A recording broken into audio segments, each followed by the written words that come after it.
If you were to ask the average young yeshiva student, boy, girl, maybe even a Beis Medrash fellow, young seminary person, if you could be a Jew, or you could be a public school kid, a regular Gentile, which lifestyle would offer you more pleasure? Not which would be more meaningful, not which you would prefer, but which lifestyle would offer you more pleasure? I believe the average young yeshiva student would say, what do you mean? Come on. I mean, listen, I know there's a purpose, I know there's a reason, and I know Hashem wants me to live this way, and I'll gladly do it. But there's no question, if I were a public school kid, no rules, wow, it would be amazing. All the pleasure, do what I want. It would be just unbelievable. And I'd like to share with you that if it were true, let's assume for a minute that it were true, that living a life of the Torah wants us to was austere and was difficult, and if we could leave it, we'd have this amazing amounts of pleasure and enjoyment. It would well be worth it. Why? Because we were created for the world to come. There are but a few short years that we're here. And even if it were true that life here would be difficult and austere, black and just plain, it would be well worth it for the world to come. However, that's not at all the exchange. The Torah does not ask us at all to live a life without pleasure. The Torah does not ask us to live a sort of plain vanilla, just be a monk, go up there into the mountains and live alone. Quite the opposite. I would like to share with you that living a Torah lifestyle is the most joyful, most happy, but far more eye-opening, the most pleasurable. But when I say pleasurable, I don't mean, sort of ethereal or sort of emotionally. I mean physical, sensual pleasures. I guarantee that if you lead the life the way the Torah wants us to and really grow, really accomplish, you'll have more physical, sensual pleasures than you will have in any other lifestyle. And we're going to spend some time in this session describing why that is true. But I'd like, before we do that, to make one more little point, and that is, forget young people. I think adults as well. Ask someone 35, 45, someone who's very learned even, ask them the following question. Pleasures from a Torah perspective, what should our attitude be? So I'm pretty sure that you'll get sort of I guess pleasures, they're not really good, they're not really bad, but I'm not really sure. And this question is the Torah for pleasures, against pleasures, mediocre, in the middle. What's our stance is something that can be a bit confusing. Now, the truth be told, there's reason for the confusion, and I'm going to spend a moment or two just going through some common Gemaras, well-known Gemaras, because that'll point out clearly the contradiction. Kedoshim tiyu. What does it mean to be holy? Perushim. Separate yourself from desire, separate yourself from earthly pleasures. Tzadik ochel asovel nafsho. A tzaddik only eats to satisfy what he barely needs. More than that. Kol yoshev b'tainis nikra kodesh. If a person willingly takes on a fast, he's holy. He's holy. Now, obviously, that seems to indicate that pleasures are something you should avoid. Austere, very, very plain is the way to be. Yet, it doesn't take a great amount of learning to recognize that quite the opposite is true. Asid adam litain din lifnei hamakom. A person will have to stand judgment in front of Hashem. Al kol masharo einav, everything that his eyes saw, v'lo ratzal lechol mimenu, and he did not want to eat from it if it was permitted. It's a Gemara in Yerushalmi. The Gemara tells us clearly, Gemara in Yerushalmi Kedushin tells us that a person will have to answer. Hashem says, I created delicious foods, apples, oranges, bananas. Your eyes saw it. Your soul is delicious. Why didn't you want to enjoy it? It was permitted. And if you don't take the enjoyment, there's going to be a claim against you. Furthermore, it's not sufficient that which the Torah forbid. You have to add on to it. And finally, what we'll call the absolute contradiction, whoever sits in a fast, nikra chote, is called a sinner. Now, if that's not a contradiction, I don't know what it is. The earlier Gemara said whoever sits in a fast is considered a holy person. Now you're telling me whoever sits voluntarily in a fast is a sinner. That sounds like a contradiction, And again, I believe that it's because there are conflicting examples brought by the Rishonim, brought by the Gemara. That's why there's a lot of confusion. And I'd like to spend some time now clearly defining the Torah's attitude towards pleasure, the Torah's attitude towards these activities, and let's see if we can get a better understanding. And to do that, let's begin with a mashal. Imagine that you're on a boat, and the boat capsizes, and you find yourself shipwrecked on a deserted island. No one there. It's the South Pacific. You see the coconut trees, but there are no coconuts. There is no food on the island. You're famished. You walk and you walk and you walk. You finally fall asleep. And you walk some more. There's nothing to be eaten there. Nothing. Finally, after 3 days, under a tree, you see a bag, a brown paper bag, and you open it. And inside is a peanut butter sandwich that's been baking in the sun for 6 months. You're so hungry. You're famished. You just wolf it down faster than you ate anything else ever in your life. Here's the question. How much pleasure did you have from that activity?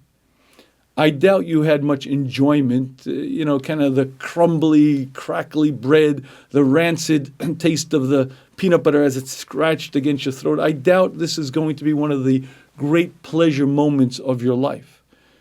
You didn't have much pleasure there, but you sure did have a lot of desire. You were hungry. You were famished. You wolfed that down with tremendous passion, with appetite. And this is a critical distinction. Appetite, hunger, craving is one element functioning in the human. Pleasure is something different. Pleasure is the enjoyment, and pleasure is the hana, the benefit, the feeling that you get. And the reason why people have a lot of trouble is because they mix the two up. But the two are not the same.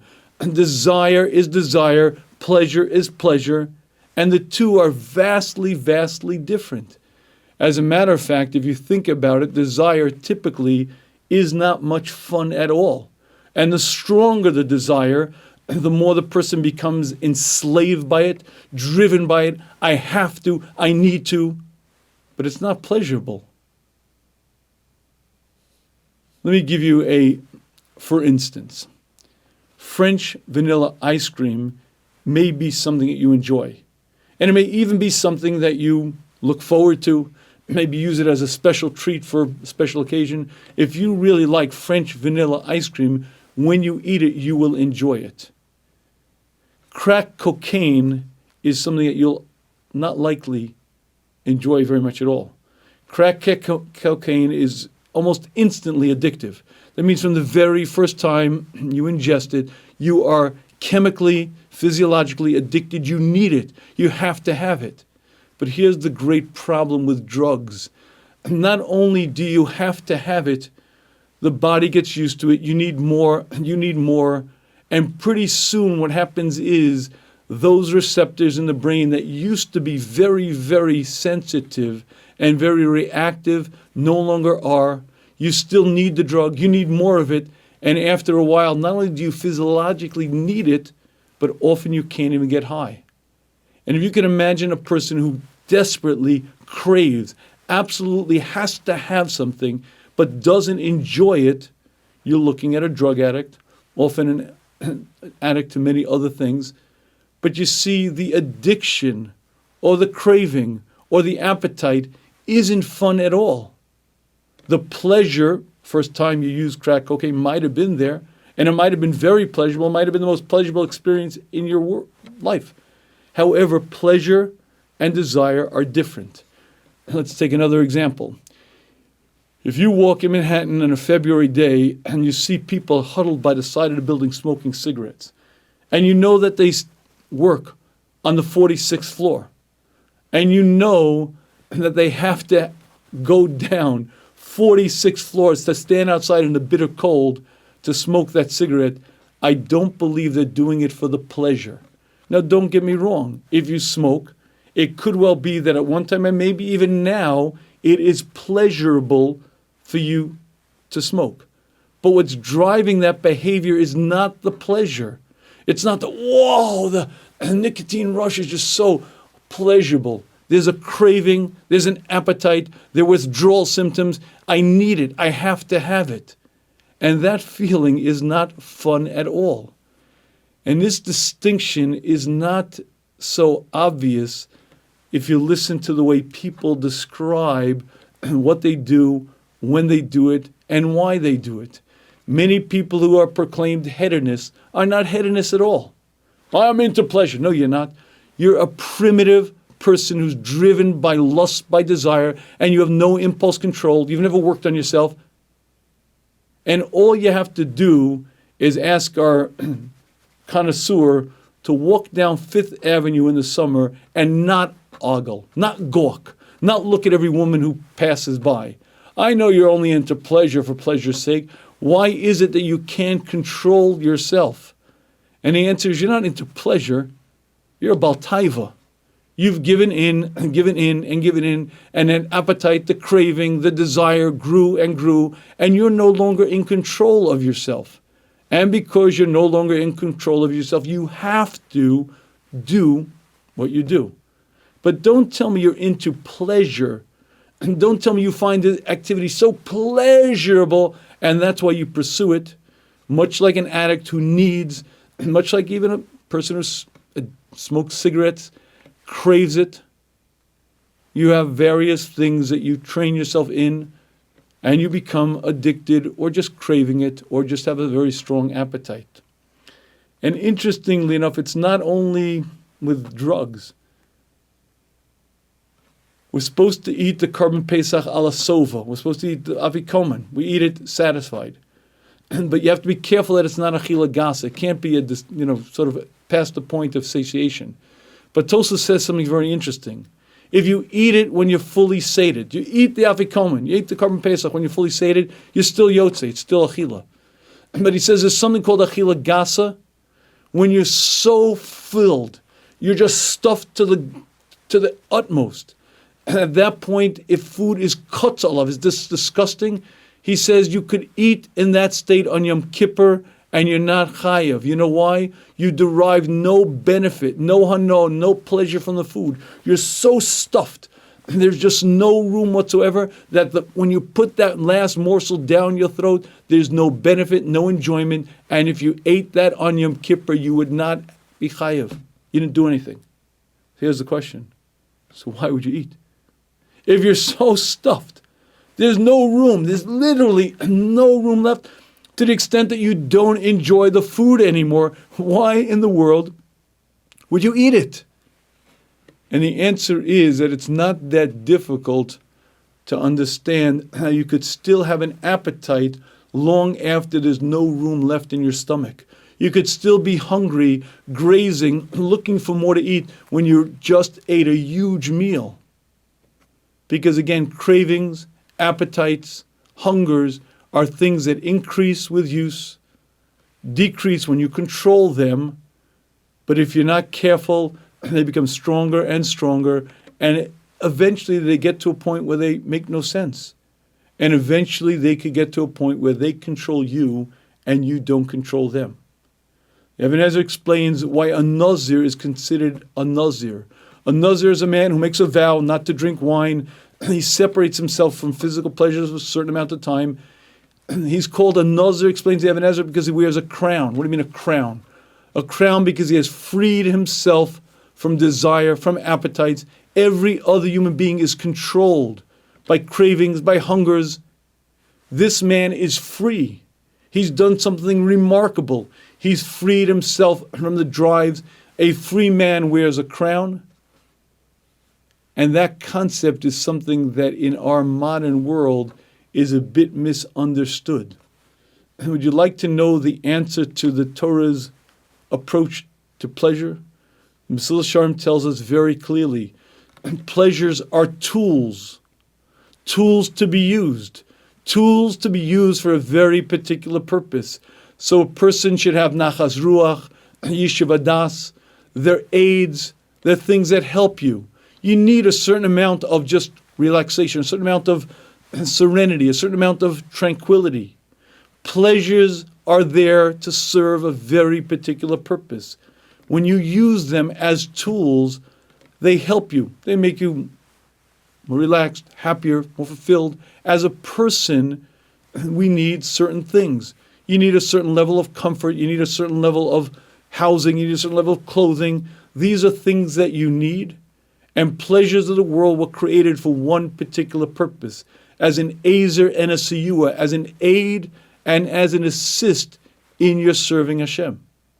And when you use them in that way, they're pleasurable, they're enjoyable, they serve their purpose, and not only aren't they damaging, they're considered a mitzvah.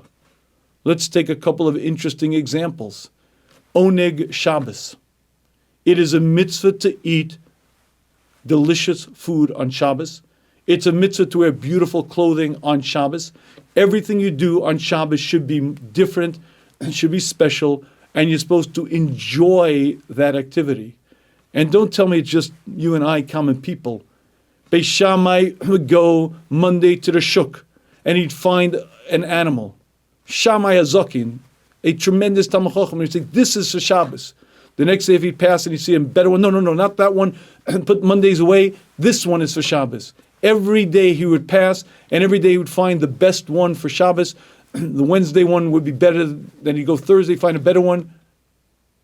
I want to ask you a question. Was Shammai a hedonist? Some pleasure-seeking person? He was a tremendously worked-out person, a leader of his people. What is he wasting time on such frivolous things? Better-tasting steaks, delicious, come on. That's what he should be involved in?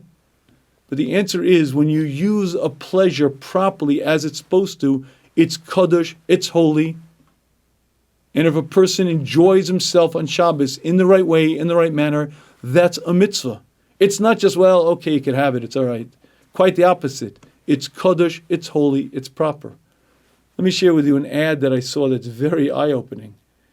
It was an ad for a vacation, and it said some couples go for therapy. Some couples plan vacations. And that ad hit a very key point. If you go with your spouse on a vacation, and I don't mean some luxurious, very expensive vacation, but if you take time together, and the purpose of that is to bond, to connect, to create a greater attachment, that is kaddish, that's holy, it's proper, and wise couples go out regularly, wise couple plan mini vacations.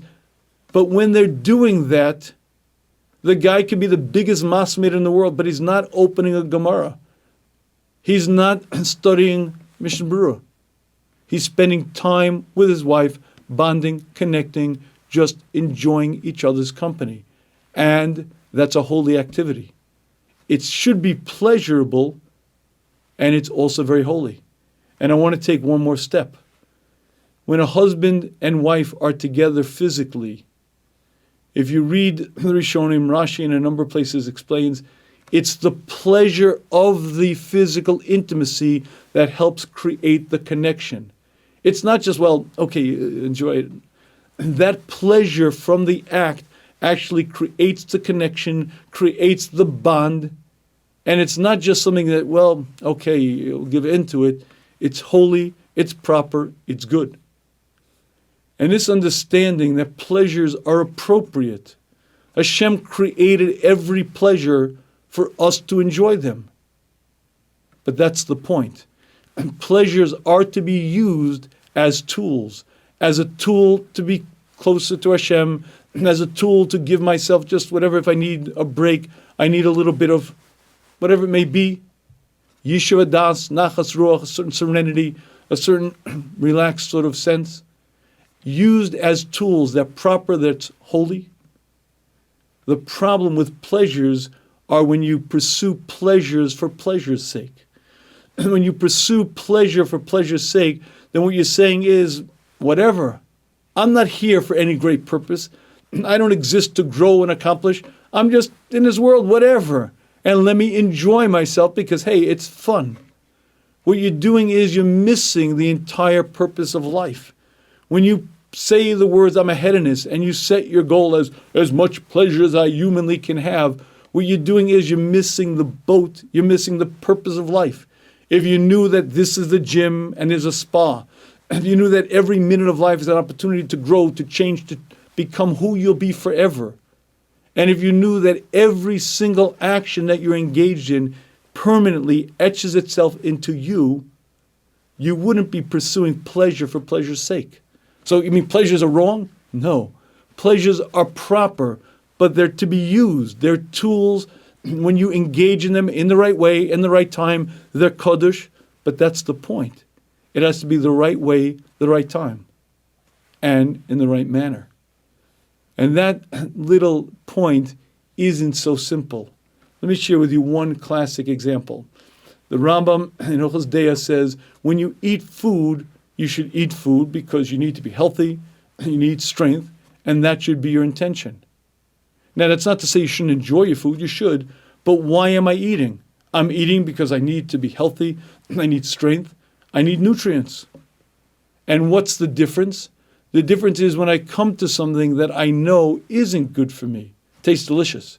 It really, oh wow, I really want it, but I know it's not good for me. Do I eat it or do I not?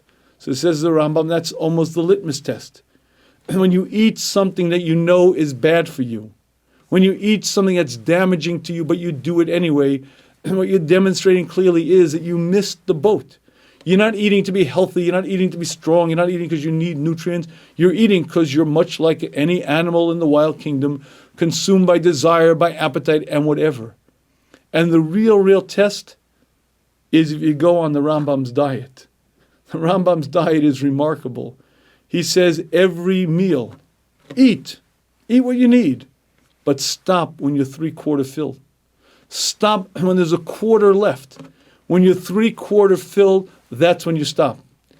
I'd like to share with you, if we would abide by the Rambam's rule, I guarantee we would not have weight problems. In the United States of America, there are currently a little bit of a weight epidemic, as in 65% of the country is either overweight or obese.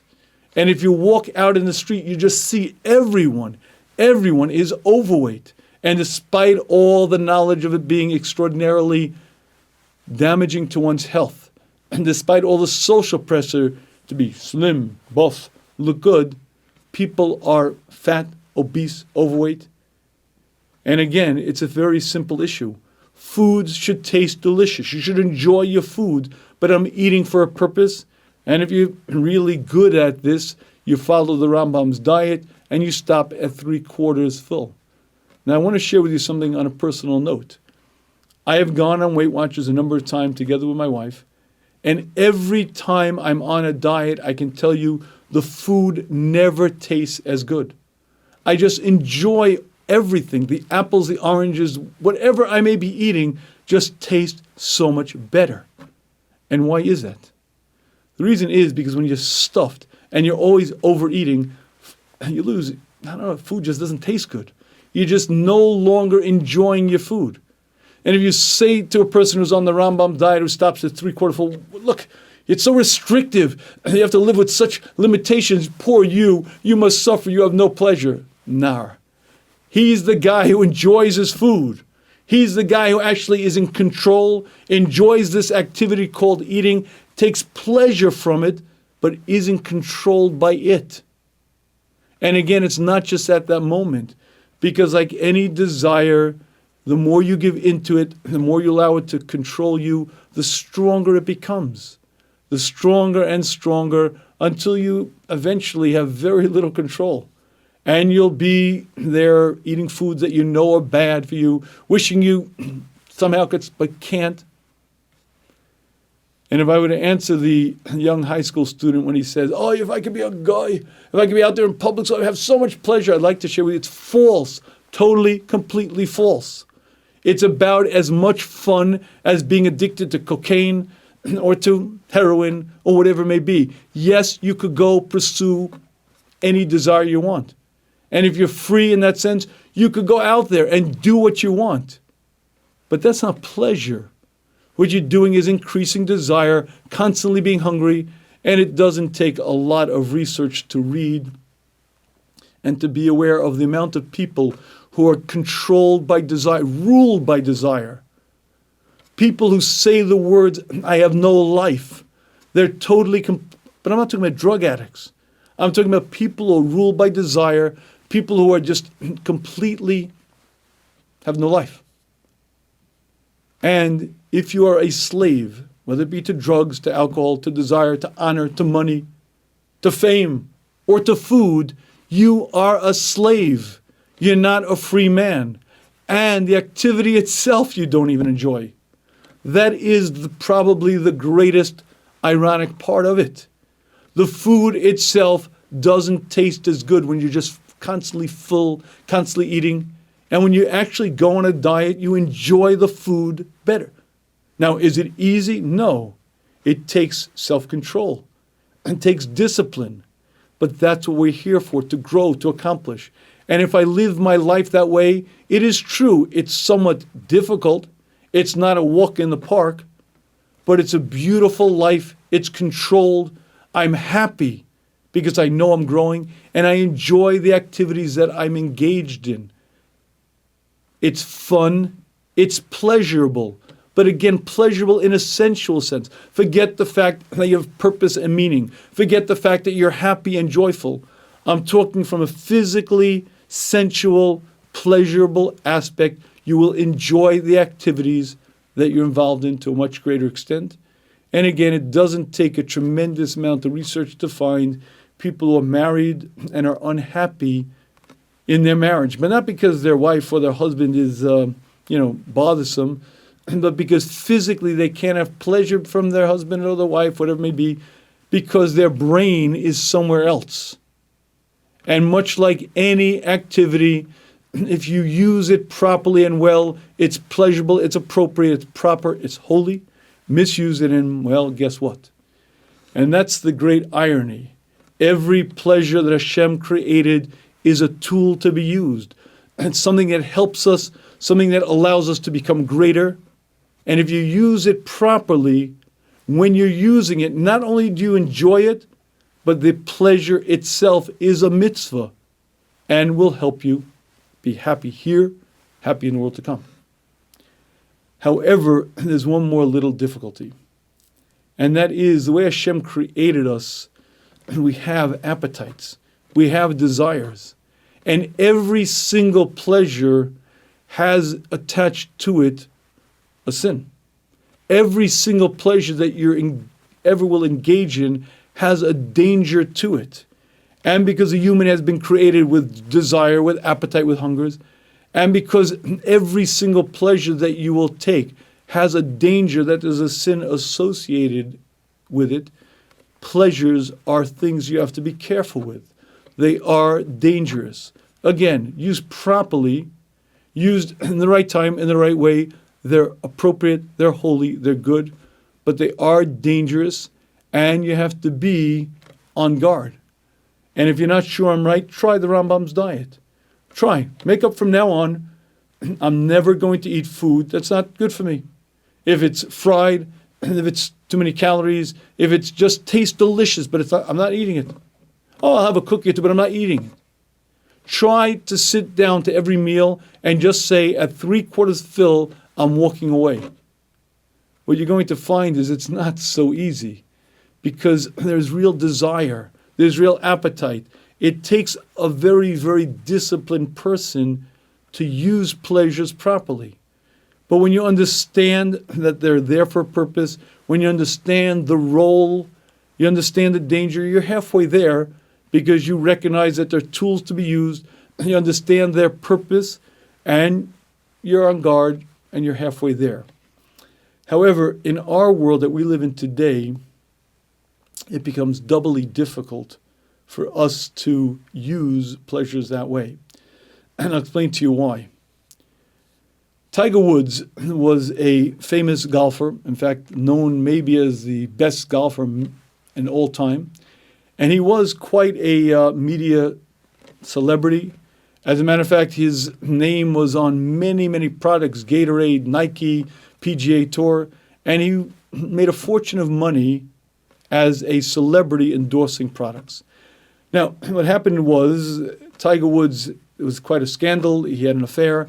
And in a heartbeat, he went from celebrity to whatever. Now, that's sad. But there was an interesting spin to the story. when it became public that Tiger Woods is not this honorable, moral person, there was a tremendous loss to the companies that he had endorsed. As in PGA Tour, as in Gatorade, as in Nike, they estimate that shareholders lost about $12 billion. If you look at Gatorade and Nike alone, as soon as the scandal hit, within a week or two, those stocks dropped by 4% of their value, the equivalent of $6 billion worth of value. And why? Because shareholders knew that the brand Gatorade is damaged. Not as many people are going to drink it. Nike is now not the same Nike because their celebrity who had endorsed them is not quite who he used to be, and therefore not as many people are going to buy Nike sneakers. Now I want to make this point so you really hear what I'm saying. Up until that point, Tiger Woods was paid $100 million a year for his endorsements.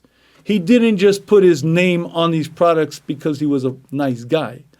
He was then, and I believe even now, the highest paid athlete who would give endorsements, $100 million a year. So here's the question. These are major corporations, brilliant men at the helm of Gatorade, of Nike, and tremendous focus on advertising, on budget, on marketing the product. Why would they squander $100 million a year on this guy? Why would they throw away that money? And more than that, it's okay, the guy's not who he should have been. Why does it destroy the shares?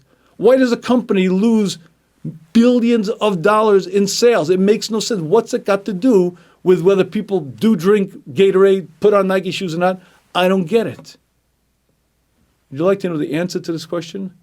The answer is that marketing works. Advertising works. There's an association. When you see Tiger Woods and you look up to him as a superstar and he's drinking Gatorade, there's an association between the celebrity and the product, and suddenly you look at Gatorade a little bit differently. When Michael Jordan puts on sneakers with the Nike swoosh, suddenly, I look at them differently. And if you're not sure that it's true, just study why every single brand out there puts millions, or if not billions of dollars on selling by having a celebrity or something attached to them, because the bottom line is that it works. And the Mussar Hashem explains that if you see a person you respect, if you see a person you look up to, and that person extols something, what happens is you can't help but desire that thing. And let me explain exactly what I'm talking about. In Western civilization, and specifically America, there are some things that are taken seriously. However, there are few things that are taken quite as seriously as major social events. Up there, and the biggest of the biggest, is Super Bowl Sunday. I mean, the Super Bowl is bigger than big. It is the event of the year. Super Bowl Sunday that's about as big as it gets. But I want to share with you something very, very compelling. Forget the game. Let's talk about consumption. How about the following? A week before Super Bowl Sunday, potato chip snacks, as a class, sell an additional $140 million. Unflavored nuts will sell an additional $90 million. Crackers, an additional $93 million. That means to say that sales spike in those products, salty snacks particularly, to an extent that's hard to even imagine. Now, the salty snack industry in America is pretty serious. It's currently worth $28.2 billion. But I want you to understand what $28.2 billion means. And so in potato chips alone, it's $3.25 billion snack food industry in the U.S. But that's just potato chips. However, within potato chips, there are many brands, as you well know. And they're extremely, extremely inventive, extremely creative. Lay's potato chips comes in barbecue, sour cream and onion, salt and pepper, ham flavor. Cape Cod potato chips, very, very different. Totally different texture, totally different taste. They also come in a few varieties. Sea salt and vinegar, sea salt and cracked pepper, whole grain, toasted grains, waffle cut, sea salt, and many others.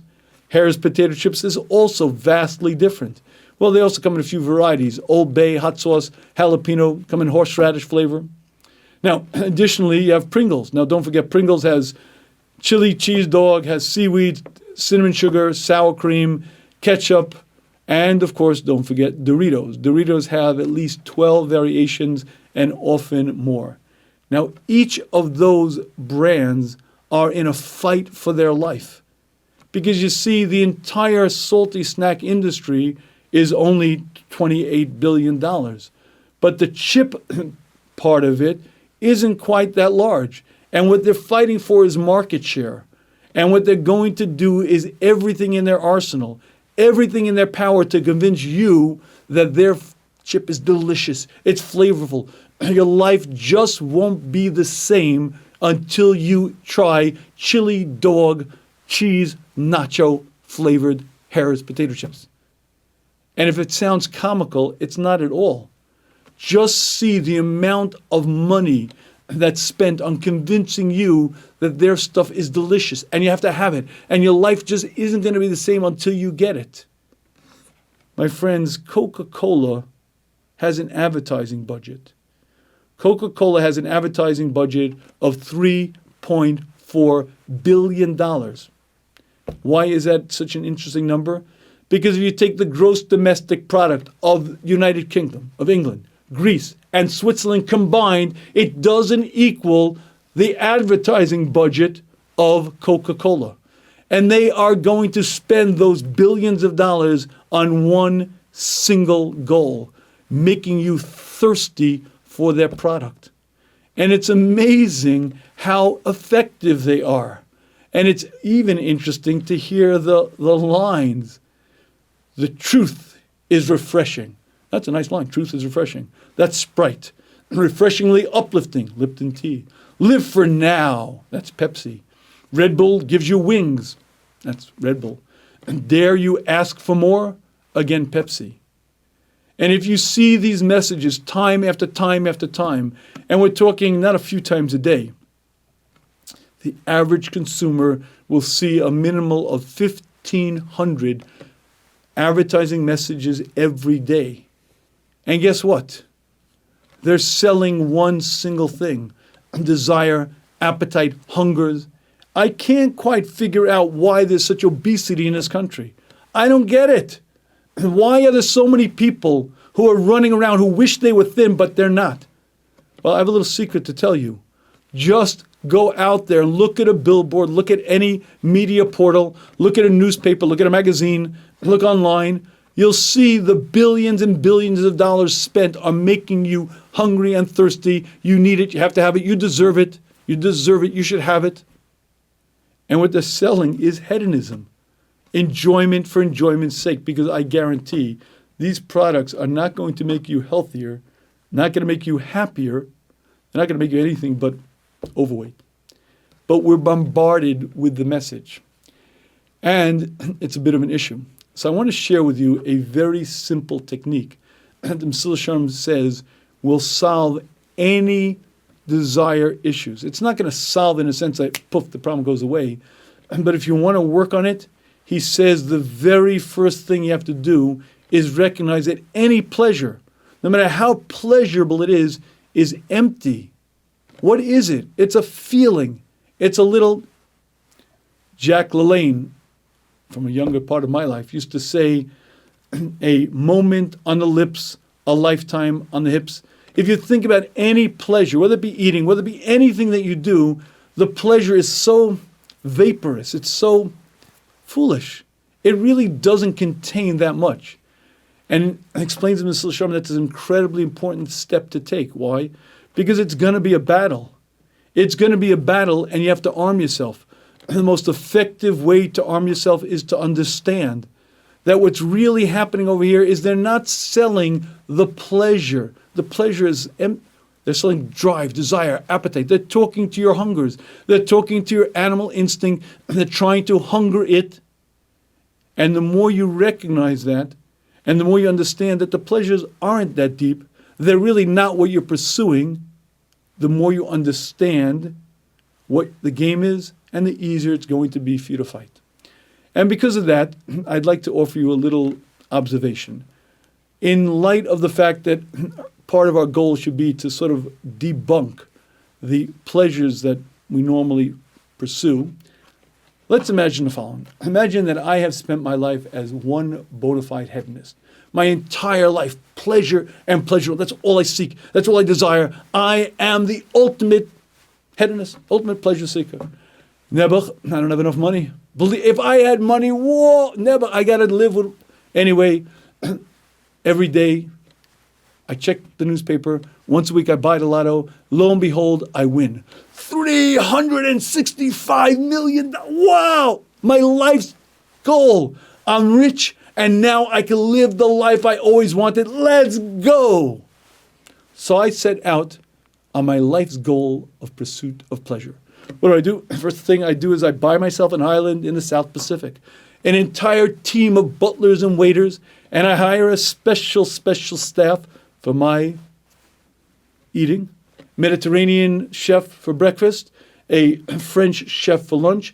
For dinner, I prefer an Italian chef, and I deck it out to the ultimate, my castle on my private island, and I sit down the first day ready for the ultimate breakfast. Now, I've planned this. I'm not one of these passing sort of guys. I'm into pleasure. I want Belgian waffles, and I want it to come out at 120 degrees, crispy on the outside, very tender on the inside. I want it covered with Vermont maple syrup. No other trees but the ones that grow in Vermont have that sort of flavory, sort of smoky and sweet taste. I want it topped by whipped cream from Hereford cows, because only their cream has the consistency I like. I got it planned out, and the chef prepares it.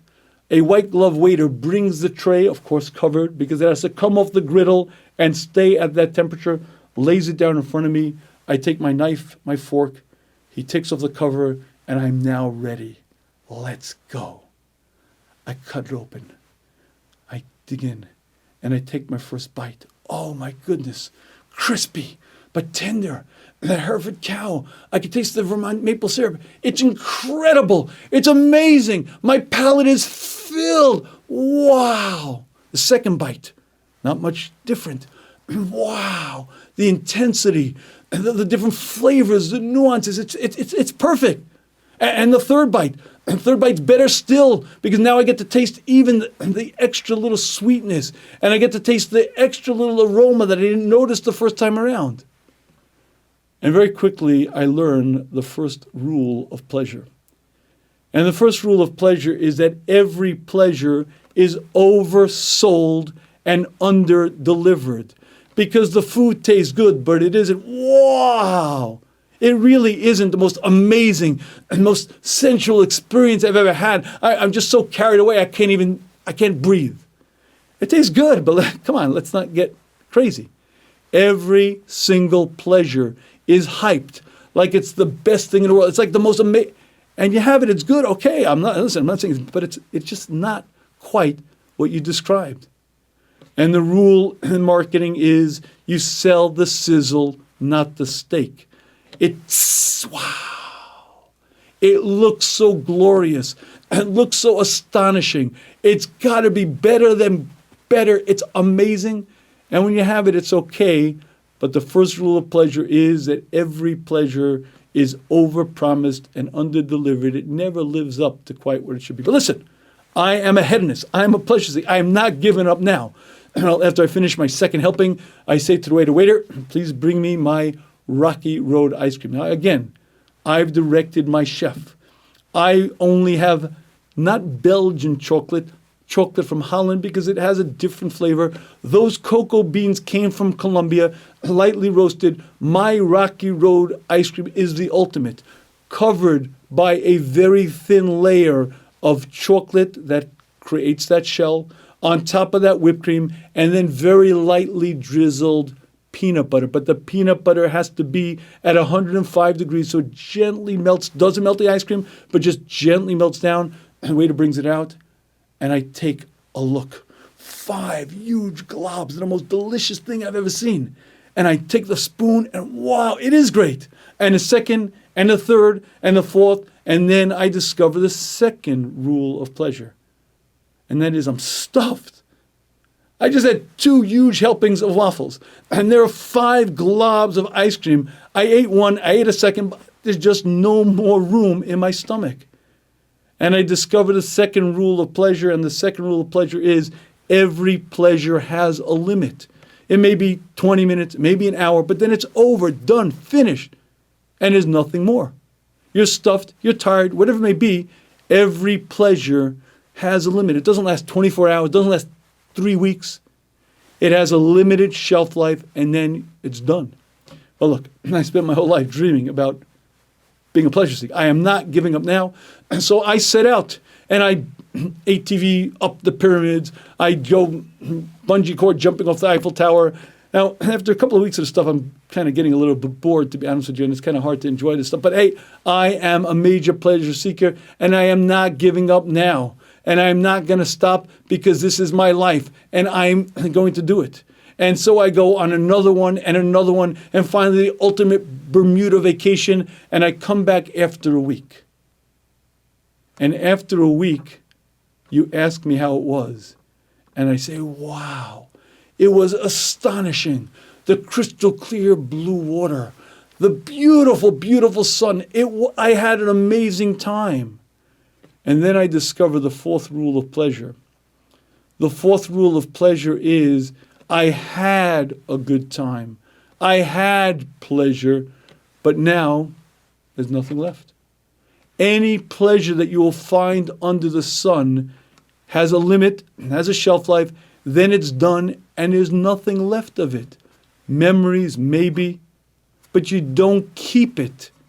The first rule of pleasure is every pleasure looks wow, but it's way, way overpromised and way underdelivered. And the second rule is that every pleasure has a limit. 20 minutes, an hour. How long can you eat? How long can you engage in things? And that's it. The third rule of pleasure is that there's the first time, that's the best time, and there's only one first time. But the 4th rule of pleasure is the most important one, and that one is that every pleasure is done, finished, and then there's nothing left.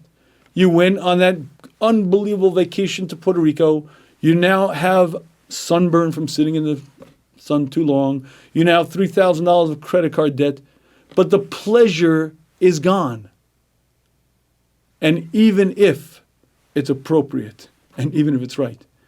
But you see, what do these things point out? One simple point, exactly what the Mussar Hashem says. Pleasures as tools to be used are perfect. Hashem created pleasures as a part of my life to aid me, to help me.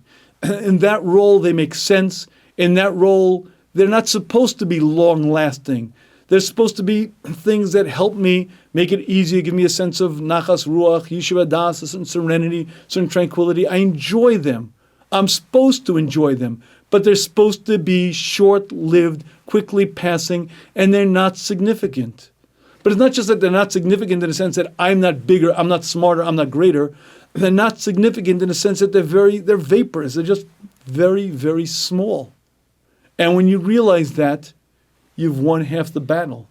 Because it's much harder to convince you that Lay's potato chips will change your life. Just buy one can of Pringles and you'll know what real pleasure is.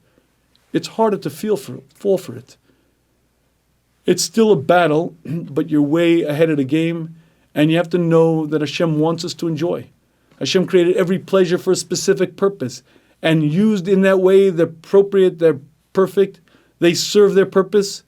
But when you use them for a purpose they weren't created for, guess what? It doesn't work. It doesn't work because it's not what your Creator created them for. Every pleasure that Hashem made is something to be used, but it's part of a picture. I'm put here to grow, to accomplish. The pleasures of the world are tools to be used to help me to aid me. Are they good? Are they bad? The answer is they're perfect if you use them as you're supposed to. It's when you abuse them, not only don't you enjoy them, but that's when you start increasing desire and appetite and hunger. And before you know it, you become addicted. And again, addiction could be to alcohol, it could be to drugs, it could be to desire, it could be to fame, it could be to money, it could be to food. But it's not fun. The Nazir wears the crown. He's the man who's free because everyone else is ruled by desire. And when you understand that pleasure and desire are very, very different, they're very, very apart. It is true that when you have desire for something, you might have more pleasure, but that's only when you use it as you're supposed to, in the right way, in the right time. Then the desire doesn't grow. It doesn't consume you, the pleasure you enjoy. But you have to understand there's pleasure and there's desire. What the Torah warns us about is becoming a slave. And every pleasure has a certain danger, and we by nature are drawn to them. You have to use them properly, in moderation, and you have to control things, but that's the ultimate growth of the person. When a person uses the world that way, obviously they gain their world to come. But they're far more happier in this world. Far more happier because they're balanced, they have purpose, they have meaning, there's joy in their life. But much more than that, they will have more pleasure in this world. Because when you eat in moderation, when you use the world as you're supposed to, it's fun, it's enjoyable, it's as Hashem created it. And I want to close with one last observation. It was 1976, and the crime of the century took place. There was a team of bank robbers, and they prepared for weeks, probably for months. Basically, it was in Paris. They had found a bank was right over a large sewer system that was running on the street. And they dug 26 feet through the concrete. They took rafts in the actual sewer, and they brought in the equipment. They waited for a 3-day holiday so they'd have plenty of time. They dug through right into the bank, into the vault.